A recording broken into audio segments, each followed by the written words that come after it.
On arrive donc à la sixième partie de notre étude sur Jacques. Jacques, vous vous souvenez, hein, le frère de Jésus, qui était en responsabilité d'église. Il était en responsabilité de l'église de Jérusalem. L'église de Jérusalem, c'était un peu l'église mère des églises primitives. Et donc, face à un certain nombre de difficultés, Jacques confronte les chrétiens de Jérusalem à une chose très importante. C'est la même chose qu'il confronte encore pour nous aujourd'hui. C'est le principe d'intégrité. Pour encore parler de ce qu'est l'intégrité, on l'a vu ensemble. L'intégrité, c'est la cohérence entre ce que nous croyons, entre ce que nous professons et ce que nous vivons. C'est celle-là. Et c'est avec ce contexte, cette idée en tête que Jacques, donc, nous pond, excusez-moi l'expression, cette lettre, cette épître, qui est l'une des épîtres que je trouve les plus clashantes.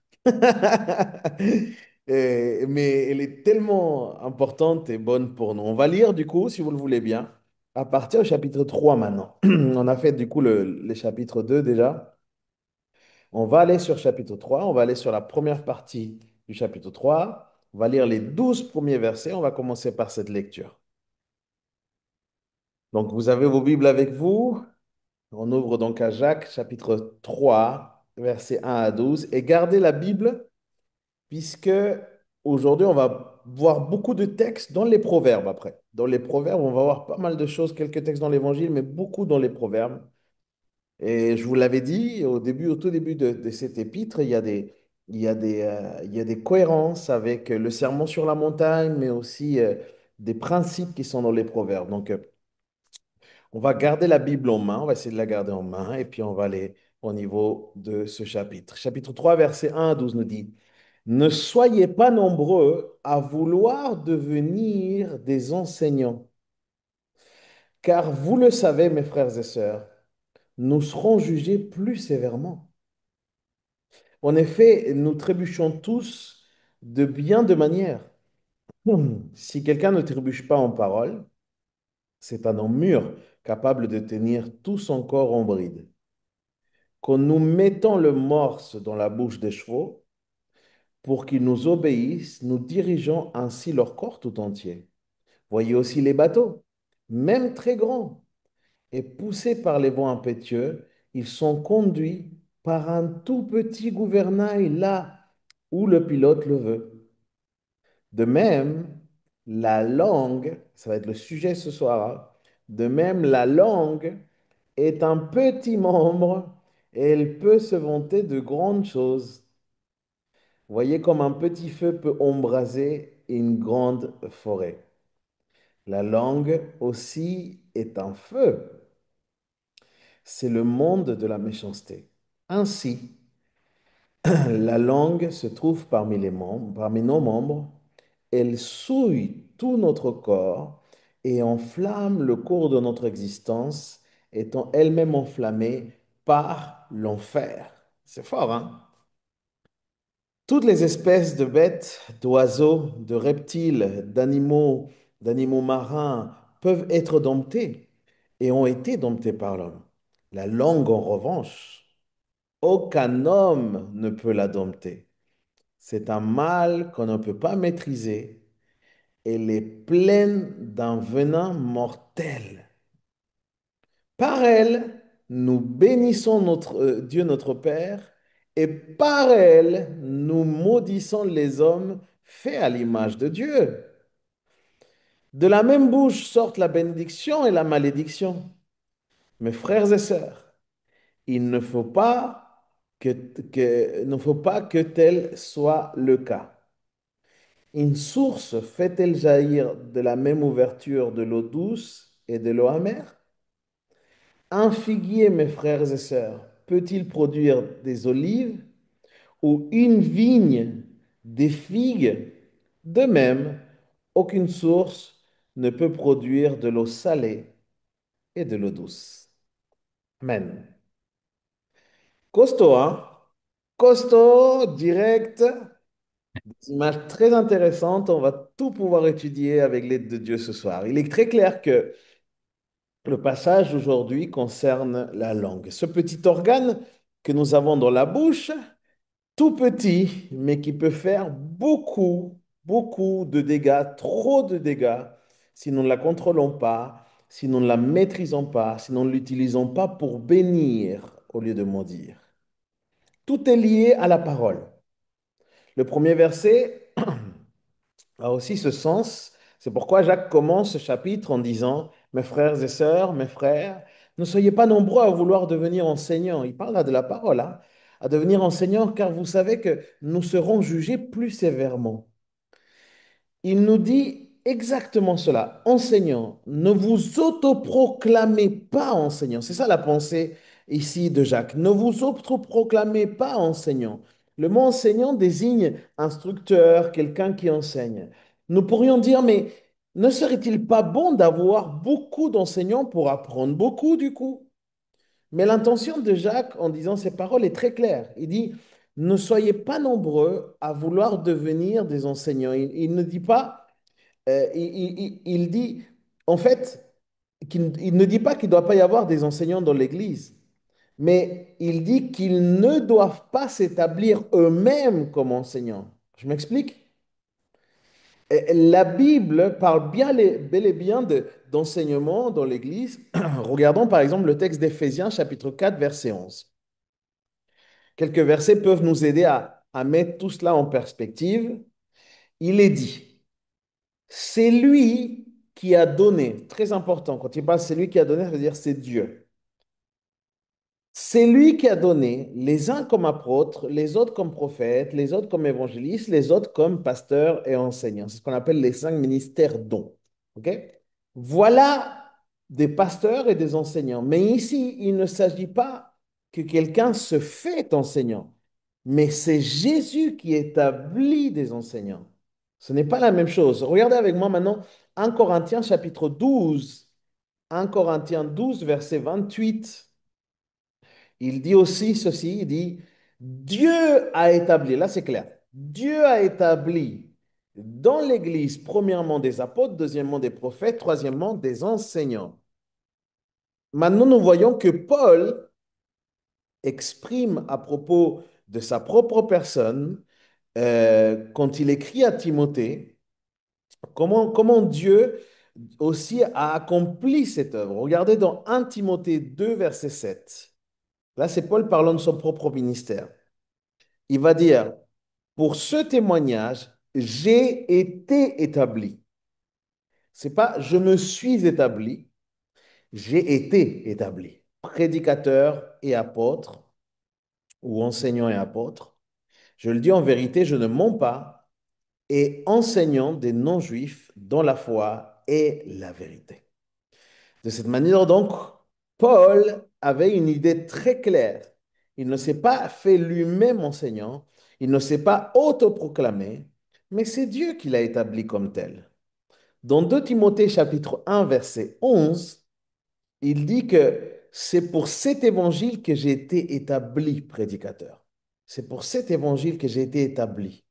Et je crois qu'il y a ici une chose très claire. Il y a une différence, les amis, très grande. Et ça, nous devons le savoir, nous devons le discerner, nous devons faire attention. Il y a une différence très grande entre l'autoproclamation d'enseignant et le fait d'être établi comme enseignant. Pour Paul, c'était très clair. Il ne s'est pas autoproclamé, il ne s'est pas fait enseignant lui-même, mais c'est Dieu qui l'a placé dans cette position. Et c'est pourquoi Paul, lorsqu'il exprime dans Éphésiens et dans 1 Corinthiens 12, il dit ça à l'Église. Dieu est celui qui établit les enseignants. Ce n'est pas moi, ce n'est pas moi qui dois le faire moi-même, c'est Dieu qui établit ces enseignants. Dieu est celui qui constitue ces enseignants. Voilà déjà donc une première chose. Et une autre chose, c'est ce qu'on voit dans Ephésiens 4, c'est que Dieu a donné, Dieu, il a donné des pasteurs, des enseignants. Et puis après, l'apôtre Paul dit que Dieu l'a établi en tant qu'apôtre, pasteur et enseignant. Il fait 3 offices même dans l'apôtre Paul. Mais en fait, Être enseignant implique le fait que Dieu t'a donné une autorité pour enseigner la parole de Dieu. Ça, c'est très important. Être enseignant implique, dans l'Église, hein, implique le fait que Dieu t'a donné une autorité pour enseigner la parole de Dieu. Et c'est pour ça que Jacques dit, ne soyez pas nombreux à vouloir devenir enseignant. OK? Et je crois que qu'il dit cela parce que beaucoup n'attendent pas que Dieu les établisse comme enseignants. Ils se font enseignants avant l'heure. Et c'est même plus profond que cela, parce que non seulement ils veulent enseigner, mais en fait, ce qu'ils recherchent derrière, pour beaucoup, c'est l'opposition, c'est l'autorité en fait. Et Paul parle que dans les derniers temps, et comment est-ce que Dieu, Paul parle que dans les derniers temps, il y aura des enseignants, des gens qui s'attrouperont autour d'eux, des enseignants qui quelque part vont caresser les oreilles, ils vont chatouiller les oreilles des gens et ils vont dire ce que les gens veulent entendre en fait. Et non seulement cela, mais Paul dit que ce sont ceux aussi qui vont s'introduire même dans les maisons et qui vont exploiter les femmes en difficulté même. Et je crois que c'est vraiment comme ça que ça se passe. Quand quelqu'un veut se faire enseignant, ce qu'il veut aussi, encore une fois, c'est l'autorité que confère le fait d'enseigner quelque chose. Et malheureusement, depuis toujours, depuis que l'Évangile existe, ça arrive constamment des personnes qui se font enseignants et qui profitent de cela pour gagner une sorte de respect, une sorte de position. Et pas simplement ça. Nous avons entendu parler de personnes qui en profitent pour obtenir des gains malhonnêtes. Peut-être vous avez déjà entendu une histoire comme ça. Moi, j'en ai entendu plein des gens qui venaient comme ça enseigner dans les maisons des gens. Et une fois qu'ils ont établi la confiance, ils commencent à dire, eh, tiens, en fait, j'aurais voulu savoir, je voudrais investir dans tel... Ça te dit pas de pouvoir me prêter un peu d'argent, etc. Et vous savez ce qui se passe généralement? Eh ben, l'enseignant, là, en question, il part avec les sons et on n'entend plus parler. C'est des réalités qui ont toujours existé. Malheureusement, c'est quelque chose qui arrive. Et, et, et c'est ça en fait. Il faut comprendre. Quand quelqu'un veut se faire enseignant, il ne peut pas obtenir cette autorité. En plus, il se passe quelque chose de fort. Regardez bien. Quand quelqu'un veut se faire enseignant, qui s'autoproclame et qui n'arrive pas à obtenir cette autorité en tant qu'enseignant, vous savez ce qui arrive souvent? C'est qu'il s'attaque du coup aux autorités qu'il y a dans l'Église. Cette personne va venir essayer de s'attaquer aux personnes qui sont en autorité, à ceux qui sont déjà là en tant qu'enseignants. Il y a un auteur qui s'appelle Wong Risby et il va dire ceci. Les personnes sont impressionnées parfois ou recherchent l'autorité, le prestige de la tâche d'enseignant, mais ils oublient la terrible responsabilité et les comptes à rendre qui accompagnent cette œuvre. Euh, Quelque chose qui ont beaucoup attiré mon attention, des points que je trouve intéressants, c'est que lorsque Jésus, par exemple, a été baptisé dans le Jourdain, Jean-Baptiste qui baptise Jésus, la Bible dit hein, que quand il était dans l'eau, quand il se fait baptiser, une voix du ciel s'est fait entendre. Regardez bien, ça veut dire que Jésus lui-même ne va pas s'autoproclamer. Regardez bien, c'est vraiment le début du ministère. Ici, une voix qui se fait entendre, celui-ci est mon fils bien-aimé, qui a toute mon approbation.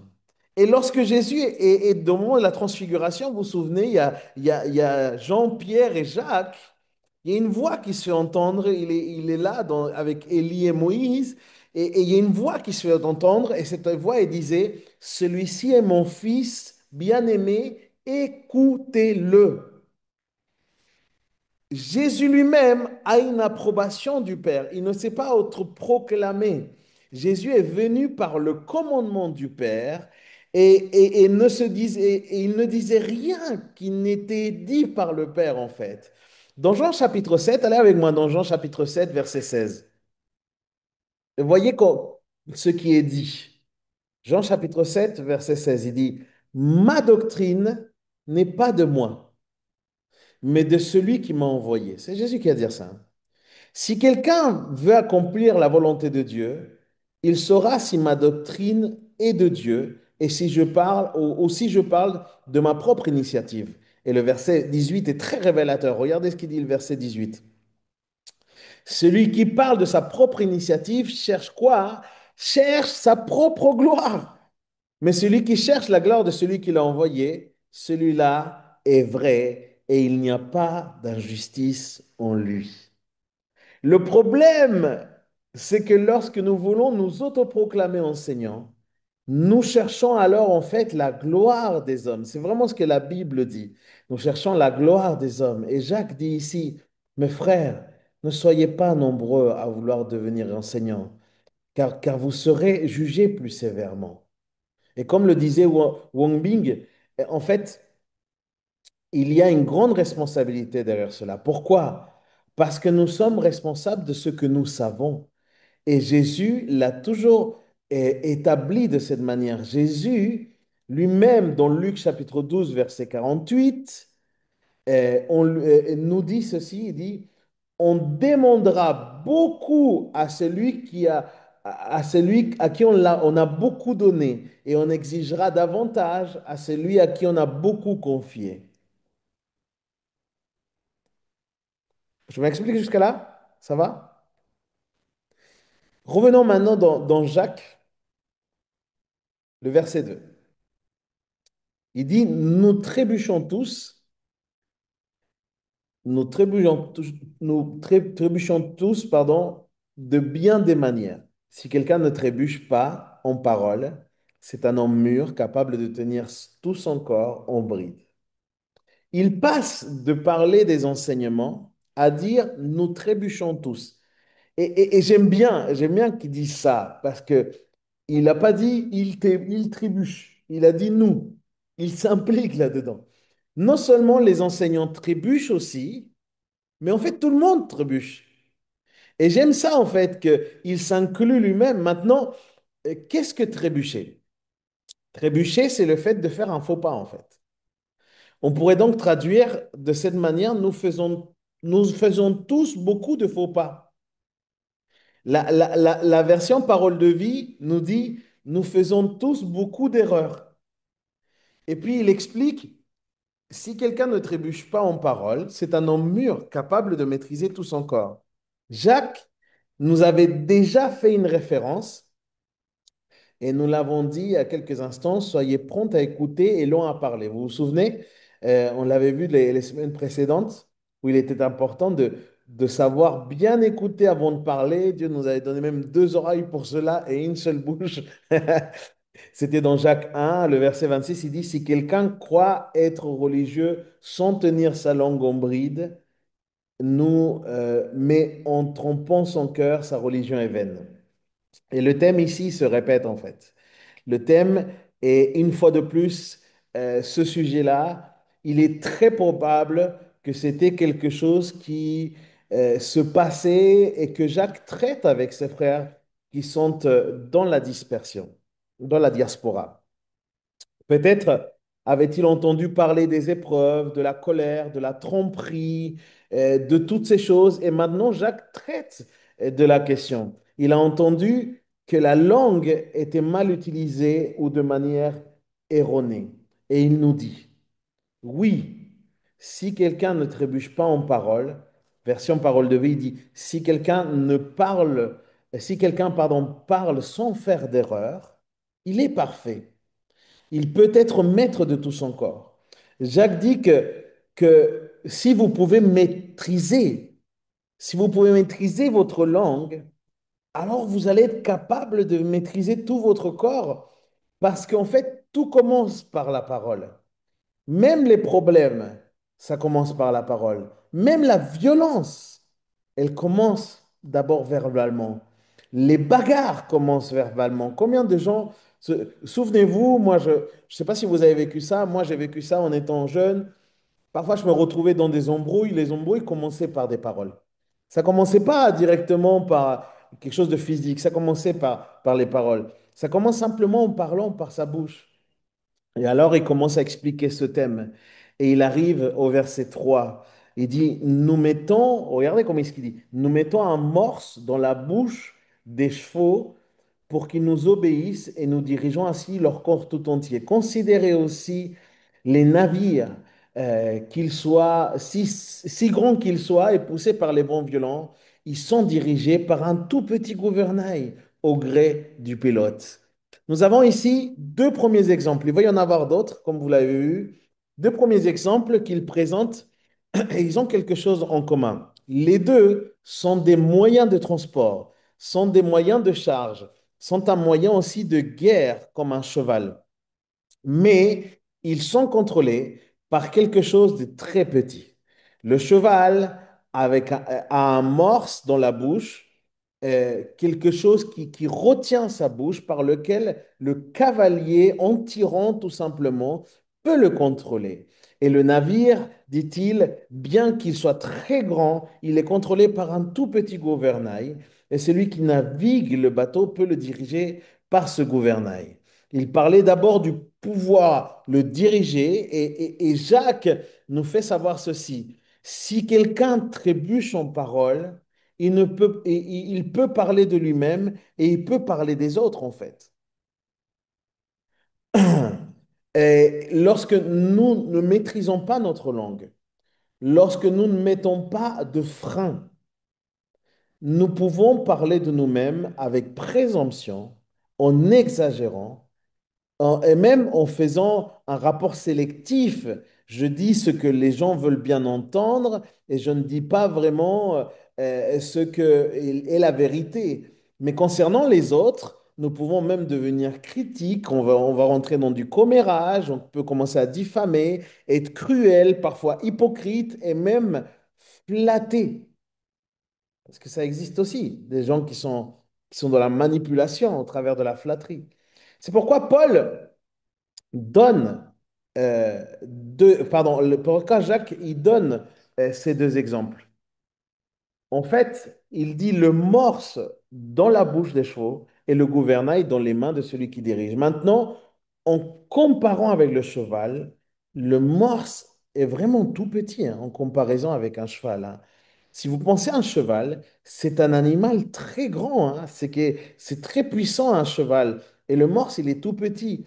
Et si vous pensez à un navire, si vous pensez à un bateau, un grand bateau, le gouvernail est quelque chose de très petit. Et les chevaux sont contrôlés par ce morse. Et ça maîtrise quelque part leur nature sauvage normale.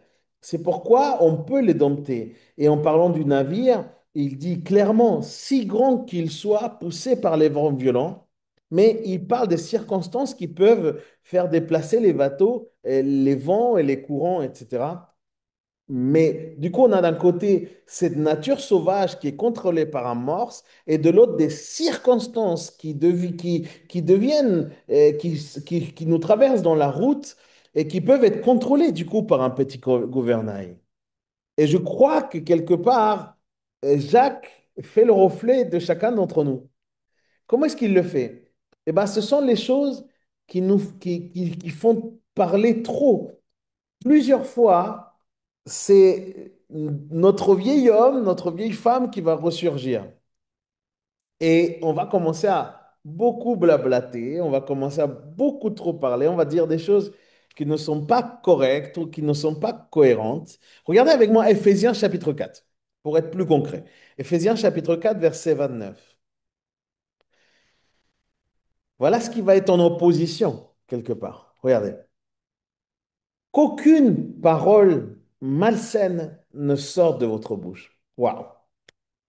Là, déjà, on est mort. Qu'aucune parole, aucune, les amis, aucune, qu'aucune parole malsaine ne sorte de votre bouche, mais seulement de bonnes paroles qui, en fonction des besoins, servent à l'édification et communiquent une grâce à ceux qui les entendent. Ceux qui sont mariés là, demandez à votre épouse, est-ce que ce que je t'ai dit aujourd'hui a servi à l'édification et t'a communiqué une grâce. Demandez-lui très simplement, et je crois qu'il ou elle vont pouvoir vous répondre. Euh, c'est très clair, c'est très simple, c'est très facile de savoir qu'en fait, ma bouche, elle est faite pour bénir. Notre bouche, elle est faite pour bénir. Euh, et si je ne contrôle pas ma bouche, je ne suis pas en train de faire la fonction pour laquelle ma bouche est faite. Et c'est intéressant. Parfois, quand on parle trop, c'est parce que nous donnons finalement un espace, une chance à notre vieil homme, à notre vieille femme d'émerger, de ressurgir. Et vous vous dites, mince, pourquoi est-ce que j'ai dit ça? J'aurais tellement dû me taire là. Est-ce que ça vous arrive pas? Moi, ça m'arrive, hein. Moi, ça m'arrive. Je le confesse dans toute humilité encore ce soir. Sincèrement, pourquoi est-ce que j'ai dit ça? J'aurais aimé vraiment ne pas avoir dit ce que je viens de dire. Et c'est ce vieil homme, en fait, qui va nous pousser à parler, à ne pas forcément nous retenir, à ne pas forcément maîtriser ce que nous disons. Mais cela peut être aussi dû aux circonstances qui sont autour. Combien de fois des choses qui nous entourent nous font parler davantage. Parfois, il y a des choses qui nous exaspèrent et du coup, on se permet de commenter et on commente et on commente, on devient des commentateurs RMC. C'est un truc de fou. Et nous parlons en fait et nous disons quelque chose et parfois on s'égare. Comme un cheval, si personne ne le contrôle, eh ben, est comme un bateau qui ne serait pas dirigé. Celui qui navigue doit savoir comment manœuvrer ce bateau et avoir une capacité pour pouvoir le faire, pour pouvoir le déplacer. Mais s'il n'y a pas de contrôle. Vous avez déjà vu sur YouTube un cheval à qui on embête un peu trop? Et quand un cheval est un peu trop embêté, le cheval, il donne des coups de sabot, hein. Et un coup de sabot, ça t'envoie à quelques mètres, hein. Un cheval est un animal très fort qui peut faire énormément de dégâts quand il n'est pas contrôlé. De même, un navire, un bateau qui n'est plus sous contrôle, qui n'a pas été maîtrisé, quand il vient s'écraser dans un port ou quand il vient s'écraser contre un autre bateau, eh ben, ça peut causer énormément de dégâts. Un navire sans le contrôle nécessaire peut casser, peut vraiment briser, peut faire beaucoup de choses et emporté par les vents violents encore plus. Alors la question est celle-là. Avez-vous remarqué qu'à la fin de cette partie, il écrit qu'ils sont dirigés par un tout petit gouvernail au gré du pilote. La question est ici. La question qu'on peut se poser dès là ce soir, c'est qui gouverne? Qui gouverne? OK? Je crois que sans aucun doute, celui qui gouverne notre langue, c'est notre cœur.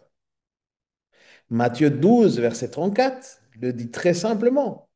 C'est de l'abondance du cœur que la bouche parle. Donc, qui gouverne ce qui se passe dans notre langue? C'est le cœur, en fait. La chose qui se passe, c'est qu'il ne réprime pas finalement le cœur, et c'est du cœur, en fait, que jaillit ce que nous disons. Alors, qui gouverne mon cœur? Qu'est-ce qui gouverne? Il gouverne ma langue. Et Matthieu 15 nous dit, voyez ceci, en lien avec ce que nous venons d'étudier. Jésus a une discussion avec certains qui voient ses disciples manger du grain en le cueillant le jour du repos, alors qu'il marchait, il se disait, regarde, il se contamine. Par quoi? Parce qu'il y avait un rituel, tout un rituel pour se laver les mains, et il ne s'était pas lavé les mains correctement. Alors on lui dit, il se contamine. Mais Jésus met très clairement en évidence ce qui contamine l'homme. Allez avec moi dans ce texte, Matthieu 15. Matthieu 15, verset 11. Matthieu 15, verset 11, il dit, ce n'est pas ce qui entre. Ah, Jésus est fort, hein. Ce n'est pas ce qui entre dans la bouche qui contamine l'homme, mais ce qui sort de la bouche. C'est cela qui contamine l'homme. Et j'aime que ce soit aussi explicite que cela, les amis. Ce qui entre dans la bouche va dans le ventre et du ventre, après, ça finit aux toilettes ou d'autres. Rien, rien, ok? Verset 17, regardez ce qu'il dit. Ne comprenez pas, ne comprenez-vous pas donc que tout ce qui entre dans la bouche va dans le ventre, puis il est évacué dans les toilettes, mais ce qui sort de la bouche vient du cœur, et c'est cela qui contamine l'homme. Car c'est du cœur que viennent quoi? Les mauvaises pensées, les meurtres, les adultères, les immoralités sexuelles, les vols, les faux témoignages, les calomnies. Voilà les choses qui contaminent l'homme. Mais manger sans s'être lavé les mains, ça contamine pas l'homme. C'est ça que Jésus est en train de dire. C'est ce qui sort du cœur qui contamine l'homme. C'est tellement vrai, c'est tellement puissant. Je ne sais pas si vous avez parlé à quelqu'un qui se plaint ou qui critique quand vous êtes là et que vous l'écoutez, et puis vous l'entendez parler à une autre personne, et puis il va dire la même chose, il va être dans un commérage, et puis il va encore critiquer auprès d'une autre personne, et il semble en plus ajouter des choses, il semble aggraver encore plus les faits. Ça vous est pas déjà arrivé d'entendre des gens comme ça? Et vous vous dites, mais il me l'a dit à moi, et c'est pas ce qu'il m'a dit. Et à lui, il dit autre chose. Ah là là. Et puis vous l'entendez une troisième fois, encore plein de plus de choses. Et une quatrième fois, ah bon voilà, c'est contaminé. En fait, c'est contaminé. C'est ça, c'est exactement ce que Jésus dit. C'est contaminé. Nous pouvons faire beaucoup de dégâts avec ce que nous faisons, vraiment. C'est pourquoi il est important de savoir gouverner notre cœur. On continue? Revenons à Jacques. Verset 5. De même, la langue est un petit membre. Il peut se vanter de grandes choses. Voyez comme un petit feu peut embraser une grande forêt. Nous avions déjà entendu cela dans le verset 4. Et il dit, considère aussi les navires. C'était là où il disait.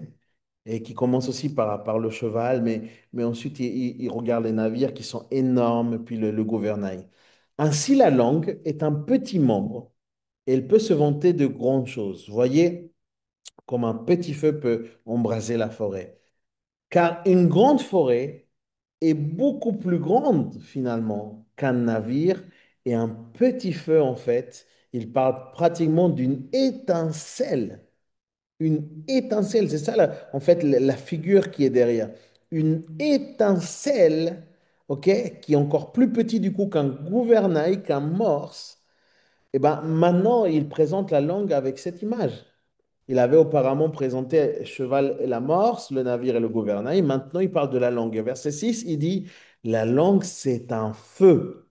La langue, c'est un feu. Un monde d'injustice. La langue, à sa place parmi nos membres, elle contamine tout le corps et enflamme le cours de l'existence, mais elle-même, mais elle est elle-même enflammée par l'enfer. Waouh! Je me dis, vraiment, c'est ça qui est dit? Waouh, ça fait peur quand même. Et un et deux versets, de, j'aimerais maintenant qu'on est dans les proverbes, parce que tout ça est connecté aux proverbes. Regardez avec moi le proverbe 26. Proverbe 26, où ça parle de la bouche, de la langue, de ce que nous disons. Proverbe 26, versets 20 et 21. Proverbe 26, versets 20 et 21, ils disent, sans bois, le feu s'éteint. Et sans rapporteur, la querelle s'apaise. Regardez bien ça, hein? Regardez bien ça. Sans bois, le feu s'éteint, et sans rapporteur, la querelle, pardon, s'apaise. Le charbon est pour la braise, et le bois pour le feu, et l'homme querelleur pour attiser les disputes. Mes amis, ce qu'il est en train de dire, c'est que dans notre monde, il y a des gens qui cherchent les embrouilles. Il y a des gens qui cherchent les problèmes. Il y a des gens qui aiment ça. La langue est un feu. Là où il n'y a pas de médisance, la dispute, elle cesse. C'est ça qu'il est en train de dire. Là où on n'ajoute pas, là où on n'envenime pas, la dispute cesse. Mais là où se trouve l'homme querelleur, il attise la dispute. Nous voyons comment la langue est un feu. Le psaume 39, verset 1 nous dit, j'avais dit, psaume 39, verset 1, j'avais dit, je veillerai sur mes voies de peur de pécher par ma langue. Je mettrai un frein à ma bouche tant que le méchant est en face de moi. Versets 2 et 3. Je suis resté muet dans le silence. Je me suis tu, même en disant le bien, et ma douleur n'était pas calmée. Mon cœur s'était chauffé au-dedans de moi. Un feu brûlait dans mes méditations et j'ai parlé avec ma langue. Qu'est-ce qu'il est en train de dire? Il est en train de dire, c'est une histoire de cocotte minute là. OK? Une cocotte minute. Tu as vu comment ça a grandi? Je suis resté silencieux, même sur les bonnes choses. Et soudain, il m'a dit, et du coup, mon cœur s'est enflammé en moi. Et ma méditation a pris feu, elle s'est allumée. Et j'ai ouvert ma bouche. Pourquoi? Parce qu'en fait, tout commence dans le cœur. Mais cela, il sort par la bouche comme un feu. Maintenant, c'est intéressant. Le morse, dans la bouche du cheval, peut transformer le cheval en une grande bénédiction quelque part. Vous êtes d'accord? Un cheval qui est dompté, un cheval qui est bien dirigé, c'est majestueux, c'est classe. En plus, ça peut être extrêmement utile. Le gouvernail bien contrôlé sur un navire peut devenir une grande bénédiction. Un navire qui peut naviguer et atteindre sa destination, c'est une bénédiction. Le feu aussi, les amis. Un feu qui est bien contrôlé. En fait, aujourd'hui, tu as été en contact avec le feu. S'il y a quelqu'un qui a préparé sa nourriture au niveau de la cuisine, le feu, il a servi, et même très loin. Quand tu as pris ta petite douche ce matin, tu as apprécié l'eau chaude. D'où vient l'eau chaude? C'est grâce au feu, en fait. Et du coup, le feu est une bonne chose. Il nous réchauffe. Il nous aide pour la cuisine et même pour faire fonctionner l'industrie. Donc, c'est utile. Le feu est nécessaire, mais bien contrôlé. Dès qu'il n'est plus contrôlé, il n'est plus utile. Mais le feu non contrôlé, hors de contrôle, la Bible dit, il consume tout. Mais je pense que nous avons vu, vous et moi aussi, des vidéos dans lesquelles on a vu le feu consumer des routes, des villages. Il y a combien de feux là en ce moment? Cette année en Californie, on voyait encore des forêts et des maisons par centaines être consumées dans le feu. La langue est un feu qui, quand elle n'est pas contrôlée, elle consume tout. Les proverbes en parlent. Regardez avec moi encore Proverbe 12. Proverbe chapitre 12, verset 18. Tel qui parle légèrement blesse comme une épée, mais la langue des sages est un remède. Waouh! La langue des sages est un remède. Vous continuez 3 chapitres plus loin. Proverbe 15, verset 14. Il dit, un cœur intelligent cherche la science ou la sagesse, mais la bouche des insensés se repaît de folie. De cette manière, ce petit feu peut tout consumer. Il est frappant de voir que la langue est placée parmi nos membres, qu'elle contamine tout le corps. La langue, sans frein, sans contrôle, détruit son propriétaire, mais elle détruit aussi le monde qui est autour. Combien de personnes ont vécu des blessures tellement profondes parce que ça a été dit. Pourquoi? Parce qu'elle enflamme le cours de la création et cela s'enflamme de jour en jour. Et elle-même, elle est enflammée. Elle dit, par l'enfer lui-même. En lisant cela, moi, j'étais impressionné en fait. Et si la langue peut causer tant de dégâts, des dégâts qui peuvent être irréparables, combien de fois je me suis retrouvé parfois dans des entretiens pastoraux où il y avait des gens qui avaient été détruits par leur patron ou par quelqu'un, une figure d'autorité qui avait dit des choses. Et ce qui avait été dit avait détruit la vie de la personne. Quand une personne essaye de bien faire son boulot et que tu as ton patron qui dit, mais tu te prends pour qui? T'es personne, toi. Waouh! Quand tu te fais piétiner sans cesse dans ton école, voilà. Parce que, en fait, c'est souvent ça, c'est ce genre de catastrophe. Combien de fois, moi-même, ça a été l'histoire aussi d'une partie de mon témoignage.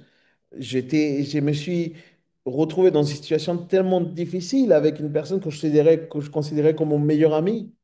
Il a utilisé les mots justes pour qu'après je me retrouve en position fétale en train de pleurer. Pourquoi? Parce que ça peut provoquer, la langue peut provoquer des dommages irréparables. Et c'est ça qui est compliqué. Proverbe chapitre 26, verset 18, pour aller dans ce sens. Proverbe chapitre 26, verset 18, on nous dit, comme un furieux qui lance des traits enflammés, des traits mortels, ainsi est un homme qui trompe son prochain et qui dit, n'était-ce pas pour plaisanter? Même ceux qui ont fait pour plaisanter, il y a des choses qu'on dit parfois en rigolant, mais qui blessent l'autre. Moi, c'est quelque chose qui peut m'arriver.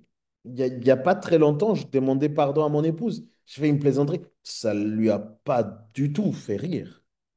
Et ça, mon frère, ma soeur, nous devons aussi nous repentir et faire attention à cela. Proverbe 10, verset 19 à 21, il dit, celui qui parle beaucoup, Proverbe 10, verset 19 à 21, celui qui parle beaucoup ne manque pas de péché, mais celui qui retient ses lèvres est un homme prudent. La langue du juste est un agent choisi. Le cœur des méchants est peu de choses. Les lèvres du juste en nourrissent plusieurs, mais les insensés meurent par défaut de raison. Excusez-moi. Ainsi, la langue a le pouvoir de diriger. Comme nous l'avons vu dans ces deux exemples, la langue a le pouvoir de détruire. Si on revient à Jacques 3, si on revient au verset 7 et 8 maintenant.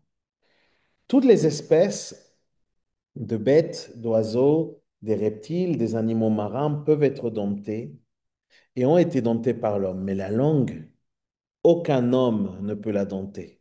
C'est un mal qu'on ne peut pas maîtriser.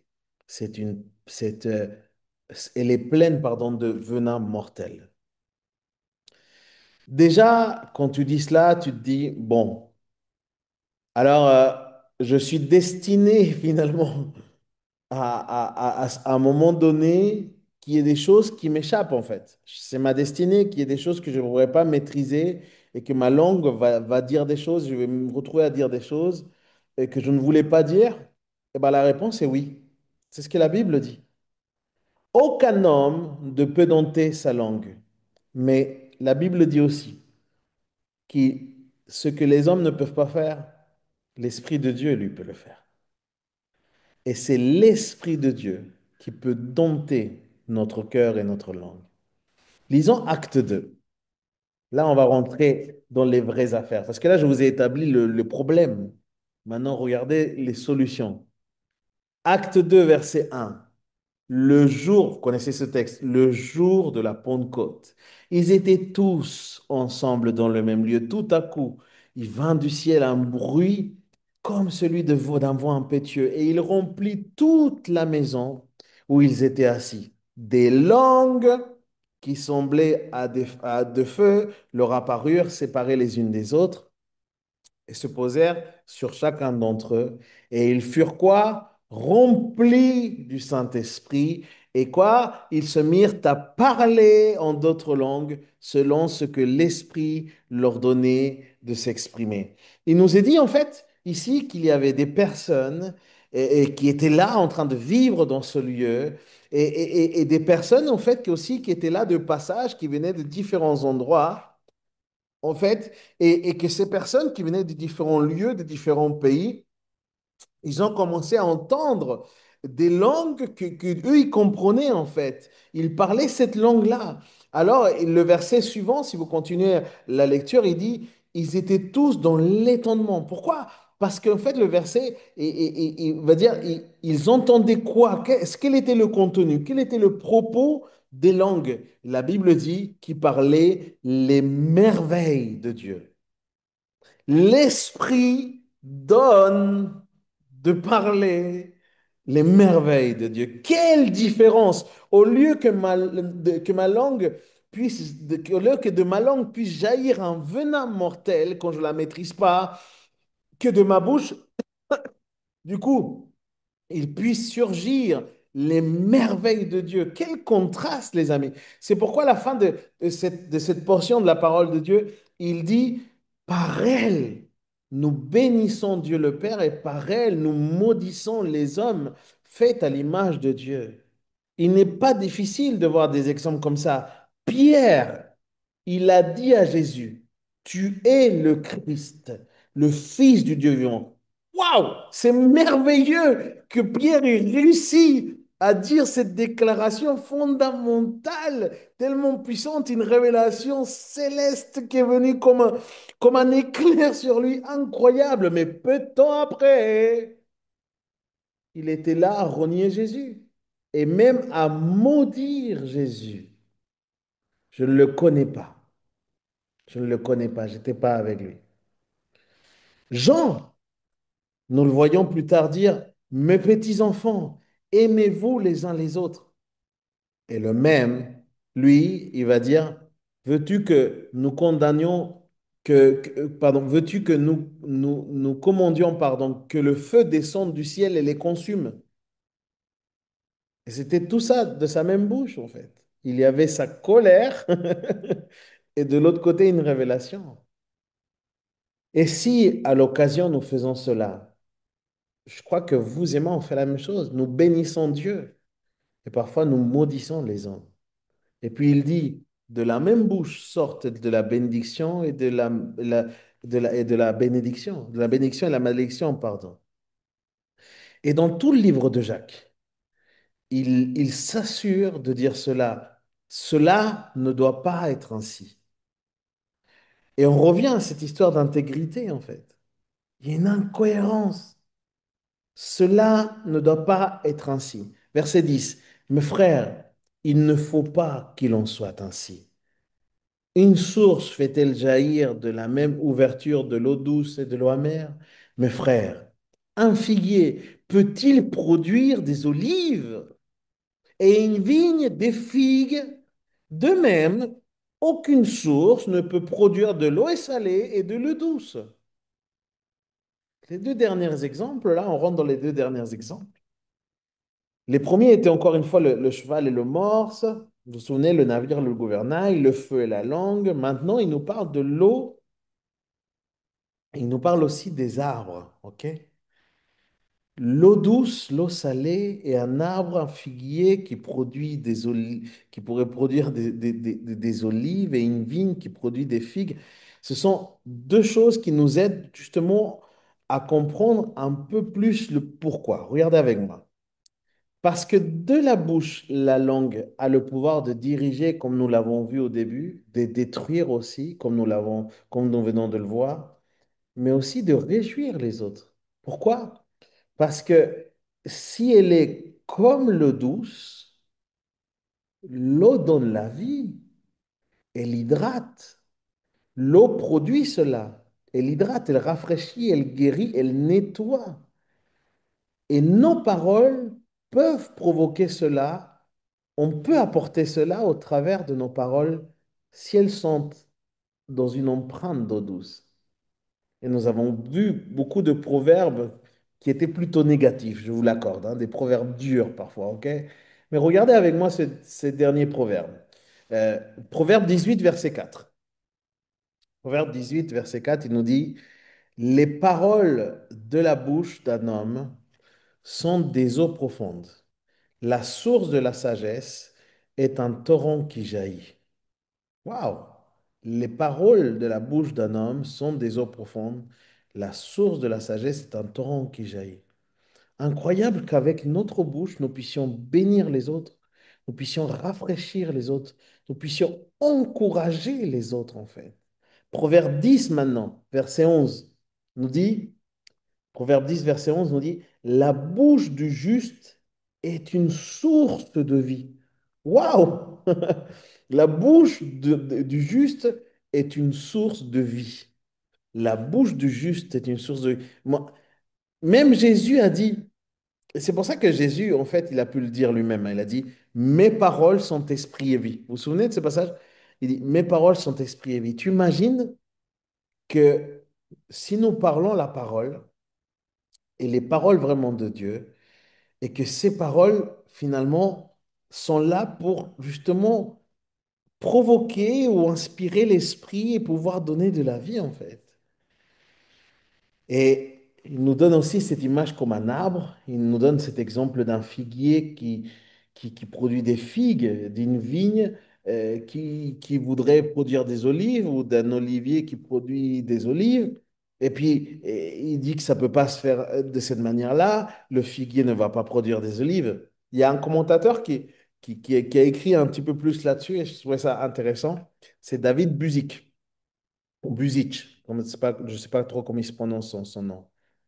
Et il dit ceci, mais retenons encore une fois, cela ne peut pas être ainsi. C'est vraiment pas ce que nous devons faire par rapport à cette cohérence, par rapport à cette intégrité. Il dit, il ne peut pas sortir de la même source de l'eau salée et de l'eau douce. Cela ne peut pas se faire. Et Jacques est en train de confronter. Et il dit que cela ne peut pas être ainsi. Et Risby, lui, il dit, un figuier, si on prend un arbre, un figuier, on pourrait mettre une étiquette qui dit olivier. OK? Mais il ne donnera pas d'olive. Un figuier, on peut le tailler comme un olivier, mais il ne donnera pas d'olive. Un figuier, tu peux le traiter comme un olivier, mais il ne donnera pas d'olive. Un figuier, tu peux l'entourer d'olivier. Mais devine quoi? Il ne donnera pas encore d'olive. OK? Il donnera jamais d'olive. Un figuier, tu peux le planter même sur le mont des oliviers. Et même de cette manière, il continuera à donner des figues parce que c'est un figuier.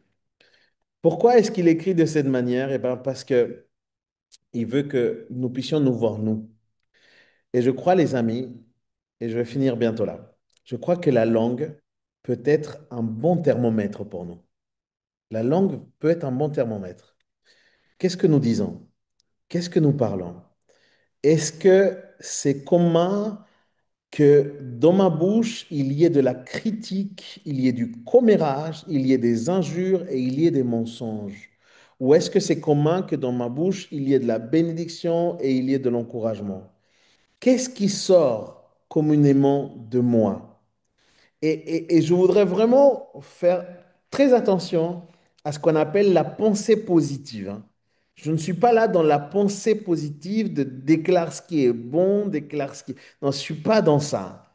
Je suis vraiment dans le biblique. Parce que ce qui sort de la bouche, ce sont des choses nuisibles et ainsi de suite. Même si tu colles, si tu te colles même une étiquette de chrétien, la bénédiction ne sortira pas. Si dans ton cœur ça va pas, ça ira pas. Même si tu t'entoures de chrétiens, la bénédiction ne sortira pas. Même si tu te traites comme un chrétien, la bénédiction ne sortira pas de ta bouche. OK? Même si tu t'imagines, si tu t'habilles comme un chrétien, que tu fasses semblant que tu ailles à l'église, ça, c'est pas ça en fait qui produit de la bénédiction dans ta bouche. Nous nous sommes posé plusieurs questions auparavant. Qui gouverne ton cœur? Qu'est-ce qui gouverne ton cœur? OK? Euh, et c'est bien en fait, mais mon cœur, parfois, il est pourri. Parfois, mon cœur n'est pas dans un bon état.